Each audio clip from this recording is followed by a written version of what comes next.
ಎಲ್ರಿಗೂ ಅಣ್ಣ ಬಸವಣ್ಣನವರ 891ನೇ ಜಯಂತಿ ಉತ್ಸವದ ಹಾರ್ದಿಕ ಶುಭಾಶಯಗಳು. ಈ ದಿವಸ ಅಣ್ಣ ಬಸವಣ್ಣನವರ ಒಂದು ಜಯಂತಿ ಇಡೀ ಕರ್ನಾಟಕ ರಾಜ್ಯದಲ್ಲಿ ಅತ್ಯಂತ ವಿಜೃಂಭಣೆಯಿಂದ ಎಲ್ಲರೂ ಕೂಡ ಆಚರಿಸ್ತಾ ಇದ್ದಾರೆ. ಅದರಲ್ಲಿ ಕಲ್ಯಾಣ ಕರ್ನಾಟಕದ ಹೆಬ್ಬಾಗಿಲೆಂದು ಗುರುತಿಸಿಕೊಂಡಿರುವ ನಮ್ಮ ಕಲಬುರಗಿ ನಗರ ಇವತ್ತು ಒಂದು ಹಬ್ಬದ ವಾತಾವರಣ. ಎಲ್ಲ ಕಡೆ ಪ್ರತಿಯೊಂದು ನಮ್ಮ ಬಡಾವಣೆಗಳಲ್ಲಿರ್ಬೋದು, ಪ್ರತಿಯೊಂದು ನಮ್ಮ ಸರ್ಕಲ್ಗಳಲ್ಲೂ ಸಹ ವಿಶೇಷವಾಗಿ ಆಚರಣೆ ನಡೀತಾ ಇದೆ. ಅನೇಕ ಕಡೆ ಅನ್ನದಾನ ಇರ್ಬೋದು, ಮತ್ತು ಈ ಒಂದು ಉಚಿತ ನೇತ್ರ ಚಿಕಿತ್ಸೆ, ಅನೇಕ ಕಾರ್ಯಕ್ರಮಗಳು ಇವತ್ತು ಬಸವಣ್ಣನವರ ಜಯಂತಿ ಪ್ರಯುಕ್ತ ಅನೇಕ ಭಕ್ತಾದಿಗಳು ಈ ಕಾರ್ಯಕ್ರಮಗಳು ನಡೆಸ್ಕೊಡ್ತಾ ಇದ್ದಾರೆ. ಇಡೀ ಜಿಲ್ಲೆಯಾದ್ಯಂತ ಕೂಡ ಎಲ್ಲ ಪ್ರತಿ ಹಳ್ಳಿಗಳಲ್ಲೂ ಒಂದು ವಿಜೃಂಭಣೆಯ ಒಂದು ಬಸವಣ್ಣನ ಜಯಂತಿಯನ್ನು ಇವತ್ತು ಆಚರಿಸ್ತಾ ಇದ್ದಾರೆ.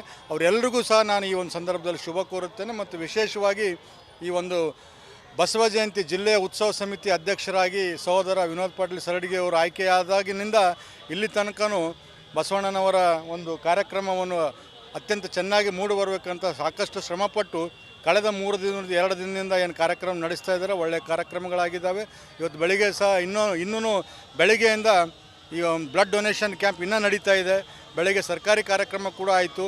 ಮತ್ತು ಅನೇಕ ಭಕ್ತಾದಿಗಳು, ಅನೇಕ ಬಸವಣ್ಣನ ಅನುಯಾಯಿಗಳು ಇವತ್ತೇನಪ್ಪ ಅಂದ್ರೆ ಬಸವೇಶ್ವರನ ಇಲ್ಲಿ ಮೂರ್ತಿಗೆ ಬಂದು ಮಾಲಾರ್ಪಣೆ ಮಾಡಿ ಅತ್ಯಂತ ವಿಜೃಂಭಣೆಯಿಂದ ಈ ಒಂದು ಆಚರಣೆ ಮಾಡ್ತಾ ಇದ್ದಾರೆ. ಎಲ್ರಿಗೂ ಸಹ ನಾನು ಈ ಸಂದರ್ಭದಲ್ಲಿ ಶುಭ ಕೋರುತ್ತೇನೆ. ಮತ್ತು ವಿನೋದ್ ಪಾಟೀಲ್ ಸರಡಿಗೆ ಅವರು ಸಹ ಅತ್ಯಂತ ಭವ್ಯವಾದ ಈ ಒಂದು ಆಚರಣೆಗೆ ಸಹಕಾರ ಕೊಟ್ಟು ಕೆಲಸ ಮಾಡ್ತಾಯಿದ್ದಾರೆ. ಅವ್ರಿಗೂ ಸಹ ನಾನು ಈ ಸಂದರ್ಭದಲ್ಲಿ ಶುಭ ಕೋರುತ್ತೇನೆ. ಅವ್ರಿಗೂ ಬರ್ತಕ್ಕಂಥ ದಿನದಲ್ಲಿ ಆ ಬಸವಣ್ಣನ ಆಶೀರ್ವಾದ ಆಗಲಿ, ಇನ್ನು ಉತ್ತರೋತ್ತರ ಅಭಿವೃದ್ಧಿ ಅವರ ಜೀವನದಲ್ಲಿ ಆಗಲಿ ಅಂತ ಈ ಶುಭ ಸಂದರ್ಭದಲ್ಲಿ ಹಾರೈಸಿ ನನ್ನ ಮಾತಿಗೆ ವಿರಾಮ ಕೊಡ್ತೀನಿ. ಜೈ ಬಸವೇಶ.